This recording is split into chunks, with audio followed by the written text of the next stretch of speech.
नमस्कार, आप देख रहे हैं पर्वत जन डिजिटल, आपके साथ मैं हूं मीनाक्षी साहब। इस वक्त मैं मौजूद हूं प्रदेश कार्यालय कांग्रेस में और आज यहां आने का मकसद ये है कि हम जानना चाहते हैं आखिर हरदा का अस्तित्व कांग्रेस में अब क्या रहा है, क्योंकि लगातार ट्वीट्स किए जा रहे हैं, लगातार हरदा की तरफ से भी ट्वीट्स आ रहे हैं। ये मैं बात कर रही हूँ जिला पंचायत के टिकट वितरण का, जिसमें उनका कहना है कि मेरा इन्वॉल्वमेंट ज़्यादा नहीं है। तो ये सवाल उठता है कि क्या कांग्रेस में हरदा का अब कोई अस्तित्व बचा है, जिसको लेकर आज हम कांग्रेस में आए हैं। नमस्कार सर, कैसे हैं आप? जी बहुत सुंदर, बहुत बढ़िया। सर, हरदा की तरफ से एक ट्वीट आया है जिसमें उन्होंने लिखा है जिला पंचायत जो टिकट वितरण हो रहे हैं उसमें उन्होंने ये बात कही है कि मेरे अधिकार क्षेत्र में अब चीज़ें नहीं हैं। क्यों नहीं है उनके अधिकार क्षेत्र में? देखिए, हरीश रावत जी कांग्रेस पार्टी के बहुत ही वरिष्ठ नेता हैं और उनका पूरा आदर और सम्मान पूरी पार्टी के अंदर है। हरीश रावत जी के जो भी सुझाव और मार्गदर्शन समय समय पर मिलता है, पूरी पार्टी उसका अनुसरण करती है। लेकिन जहाँ तक हरिद्वार जिला पंचायत चुनाव से संबंधित वार्ता है, तो ये जिला पंचायत का चुनाव स्थानीय मुद्दों पर, स्थानीय स्तर पर लड़ा जाता है और राजनीतिक तौर पर केवल जिला पंचायत सदस्यों की टिकट ही जो है वहाँ पर अधिकृत प्रत्याशी होते हैं। और कांग्रेस पार्टी ने भी वहाँ पर 32 जिला पंचायत प्रत्याशी जो हैं अधिकृत किए हैं, बाकी 12 सीटें ओपन रखी हैं जहाँ पर 2 या 2 से ज़्यादा नाम रहे होंगे। और सभी वरिष्ठ नेताओं के साथ जो है माननीय प्रदेश अध्यक्ष करण महाराज जी ने स्वयं चर्चा की, वार्ता की। हरिद्वार के सारे विधायक उसमें शामिल रहे हैं। तो सभी की सलाह से ये फैसले हुए हैं पार्टी में जो भी चुनाव से संबंधित है। ऐसा नहीं है कि किसी का सुझाव लिया गया या किसी का नहीं लिया गया, मुझे नहीं लगता ऐसा हुआ होगा। अच्छा बीस जी, इससे पहले भी जब विधानसभा चुनाव थे उसमें भी रावत जी का यही कहना था कि मुझसे कोई उम्मीद ना रखे कि मेरी तरफ से कुछ मदद नहीं हो सकती। बार बार उनको साइड कॉर्नर क्यों किया जाता है कांग्रेस की तरफ से? देखिए, मैंने कहा हरीश रावत जी इस कद के नेता हैं इस प्रदेश के अंदर, वो स्वयं मतलब उनकी कद का अनुमान इसे लगा सकते हैं कि ट्वीट उन्होंने क्यों किया होगा। मैं कह रहा हूं कि भारतीय जनता पार्टी तक में हरीश रावत जी के कद का कोई नेता नहीं है। उनका जनाधार है, पूरी जनता के अंदर उनका मान सम्मान है, कांग्रेस पार्टी के अंदर भी उनका पूरा आदर और मान सम्मान है। अब हरीश रावत जी इस बारे में वही स्पष्ट कर सकते हैं कि उन्होंने ऐसा ट्वीट क्यों किया है या ऐसी बातें क्यों लगी है, क्यों उनके मन में कोई ऐसी बात आई होगी। मुझे लगता है वो समय समय पर उनके कई राजनीतिक अर्थ होते हैं एक एक बात के, क्या मार्गदर्शन उनका रहा होगा या क्या सुझाव रहा होगा। उसको अगर कुछ ऐसा होगा तो अभी अध्यक्ष जी कल आएंगे, हम आपस में चर्चा करेंगे कि ऐसा क्या है। लेकिन उन्होंने साफ तौर पे लिखा है, मैं एक बार फिर से आपको ट्वीट बता दूं जिसमें उन्होंने हरिद्वार के लिए बात की है, टिकट वितरण जिला पंचायत के लिए। उन्होंने लिखा है कि जिला पंचायत के टिकट का वितरण मेरे कार्य क्षेत्र में नहीं है और मुझे एक औपचारिक बैठक में बुलाने के अलावा उम्मीदवारों को लेकर मुझसे कोई चर्चा नहीं हुई है। यानी उम्मीदवारों को लेकर कोई चर्चा नहीं है। आपका कहना है कि हरीश रावत जी से चर्चा हुई है, लेकिन उनका कहना है कि मुझसे कोई चर्चा नहीं हुई है। देखिए, ये मैंने कहा ना, हरीश रावत जी किस संबंध में ये बात कर रहे हैं, ऐसा नहीं है। टिकट वितरण को लेकर बात कर रहे हैं। मैं कह रहा हूँ मीनाक्षी जी, टिकट वितरण से संबंधित मामला है। हरिद्वार के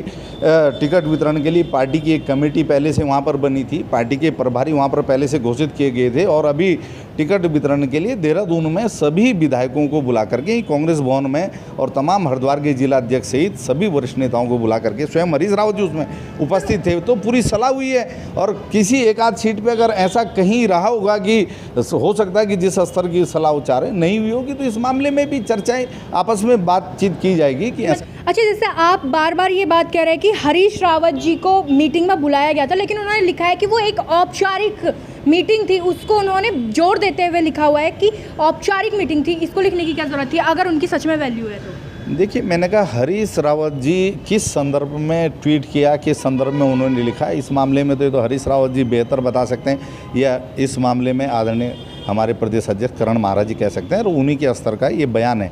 लेकिन मैं एज ए प्रवक्ता ये कह सकता हूँ कि हरीश रावत जी मतलब ऐसा नहीं है कि उनसे सुझाव न लिया गया हो, उनका मार्गदर्शन न लिया गया हो और हमारे माननीय अध्यक्ष करण महाराज जी तो लगभग सभी पूर्व अध्यक्षों से, सभी पूर्व नेता प्रतिपक्षों से, जितने भी वरिष्ठ नेता हैं हर प्रदेश कांग्रेस के, सभी से सुझाव मशवरा करके ही हम फैसले करते हैं। और ये हरिद्वार के संदर्भ में चुनाव, हरिद्वार का जिला पंचायत चुनाव है, तो हरिद्वार के जो जिले से फीडबैक आया हुआ है, जिला अध्यक्ष की जो रिपोर्ट रही होंगी वहाँ पर, क्योंकि एक पार्टी की कमेटी बनी थी पहले, वहाँ पर प्रभारी भी पार्टी की ओर से नियुक्त किए गए, तो जो ज़मीनी स्तर पर जो फीडबैक आएगा उसी आधार पर चुनाव में जो है प्रत्याशी उतारे गए हैं जी। अच्छा, आपको लगता है कि हरीश रावत जी का जो स्पार्क था, जिसकी बातें की जाती थी, वो स्पार्क इस समय भी बचा हुआ है? देखिए, हरीश रावत जी कांग्रेस पार्टी के ही वरिष्ठ नेता नहीं है, वो पूरे प्रदेश के वरिष्ठतम राजनीतिज्ञों में हैं। और ये आज सत्ताधारी दल भी इस बात को मानता है। सत्ताधारी दल के, चाहे वो मुख्यमंत्री हों, चाहे नेता प्रतिपक्ष हों, चाहे विधानसभा अध्यक्ष हों, चाहे वरिष्ठ कैबिनेट मंत्री हों या तमाम विधायक हों, सभी समय समय पर हरीश रावत जी से मार्गदर्शन प्राप्त करने के लिए उनके आवास तक पे जाते रहते हैं। तमाम शासन के भी जिन लोगों को लगता होगा कि मार्गदर्शन चाहिए, तो हरीश रावत जी मार्गदर्शन देते हैं। मार्गदर्शन के लिए आपने कहा कि पक्ष भी जाता है, सत्तारूढ़ पार्टी से भी लोग जाते हैं, लेकिन उनका साफ कहना है कि मेरे अधिकार क्षेत्र में ये चीज़ें नहीं हैं। ये बात जम नहीं रही है क्या कांग्रेस में अंदर ही अंदर कुछ और भी चल रहा है? नहीं, कांग्रेस के अंदर कुछ अंदर ही अंदर नहीं चल रहा है। और हरीश रावत जी के जहां तक सुझाव हैं, जिस प्रकार के वो सोशल मीडिया के माध्यम से लगभग मार्गदर्शन करते हैं, सुझाव देते हैं, तो ये किस संदर्भ में उन्होंने कहा, ये इसके राजनीतिक अर्थ कई प्रकार के हो सकते हैं। मुझे लगता है, आप मुझे थोड़ा सा बताइएगा क्या हो सकता है? जिला पंचायत टिकट का वितरण है, उनका कहना है कि मेरे हाथ में कुछ नहीं है, इसको आप किस तरीके से ले रहे हैं? सीधी सी बात उन्होंने अपने ट्वीट पे लिखी हुई है। देखिए, मैंने कहा ना कि ये बहुत छोटे स्तर का चुनाव है और ये जिला स्तर के जिला अध्यक्ष के, तो बात तो यही है ना, आप कह रहे हैं चुनाव छोटे स्तर का है, नेता बहुत बड़ा है, उसकी बात नहीं सुनी जा रही। नहीं मीनाक्षी जी, इस बात को कांग्रेस पार्टी के अंदर छोड़िए, आप पूरे प्रदेश के अंदर कोई व्यक्ति नहीं मानेगा कि हरीश रावत जी को नजरअंदाज किया गया है। हरीश रावत जी के, पर वो बार कहते हैं, विधानसभा चुनाव में भी उन्होंने टिकट वितरण के समय पे यही बात बोली थी कि मुझे नजरअंदाज किया गया। कई बार उनको ये बोलते हुए सुना गया है कि मुझे नजरअंदाज किया गया। आप कह रहे हैं कि नजरअंदाज नहीं किया है? देखिए मीनाक्षी जी, मुझे तो नहीं लगता कि हरीश रावत जी को कहीं नजरअंदाज किया गया। उनके मार्गदर्शन कोई नहीं ले रहा, उनके सुझावों पर हम अमल नहीं कर रहे हैं। तो ये, और इससे आगे की बात तो आप माननीय प्रदेश अध्यक्ष करण महाराज जी से ही पूछ सकती हैं, वही इसमें बेहतर आगे की बात बता पाएंगे। अच्छा, तो इस बारे में आप लोगों के बीच में अभी कोई चर्चा परिचर्चा नहीं हुई? जो उन्होंने ट्वीट किया, इतना बड़ा नेता, इतने बड़े कद का नेता, मुख्यमंत्री रह चुका नेता, क्या इस बारे में आपने बात नहीं की अंदर ही? उन्होंने कहा कि औपचारिक रूप से मीटिंग में बुलाया गया था। औपचारिक का मतलब क्या होता है? सिर्फ उनके अस्तित्व का होना बस काफ़ी है उतना?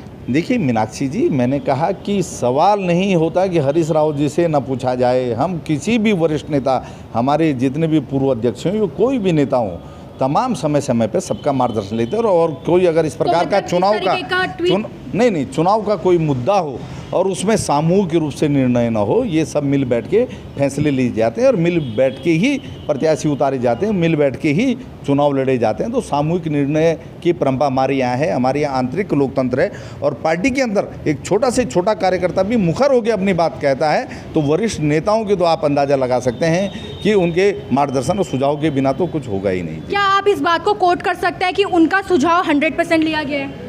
देखिए, मैंने कहा ना कि हरीश रावत जी स्वयं यहाँ पर बैठक में उपस्थित थे जिस दिन हरिद्वार के चुनाव में चर्चा हुई।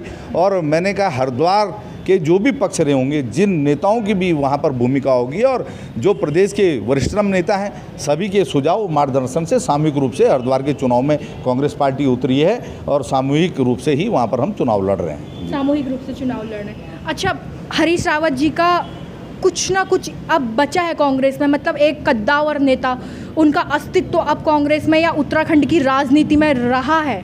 मीनाक्षी जी, इस बात को कौन नकार सकता है कि हरीश रावत जी इस प्रदेश के कद्दावर नेता नहीं है। कांग्रेस पार्टी को तो उन पर गर्व है। कांग्रेस पार्टी की वो एक पूंजी है, हमारी धरोहर हैं, हमारे मार्गदर्शक हैं। और ये हम ही नहीं है, मैं कह रहा हूँ, इस प्रदेश के अंदर सबसे वरिष्ठतम राजनेताओं में भारतीय जनता पार्टी के लोग जब इस बात को स्वीकार करते हैं, सत्ता में बैठे लोग इस बात को स्वीकार करते हैं, तो हम इसे कैसे नकार सकते हैं? कोई भी इसको नहीं नकार सकता।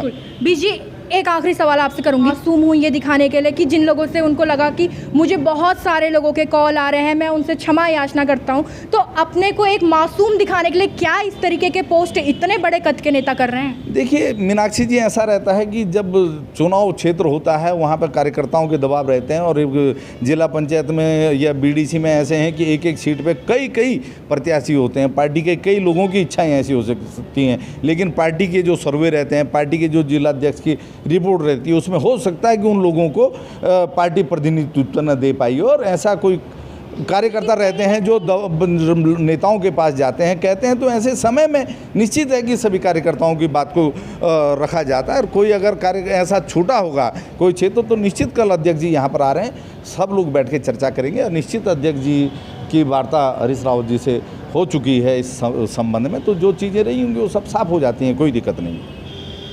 तो आप सुन रहे हैं कि पार्टी का ये कहना है कि अब भी हरीश रावत जी की बातें मानी जाती है, लेकिन उनकी पोस्ट देखकर इस तरीके का बिल्कुल नहीं लगता, उनका ट्वीट देखकर ये बिल्कुल नहीं लगता।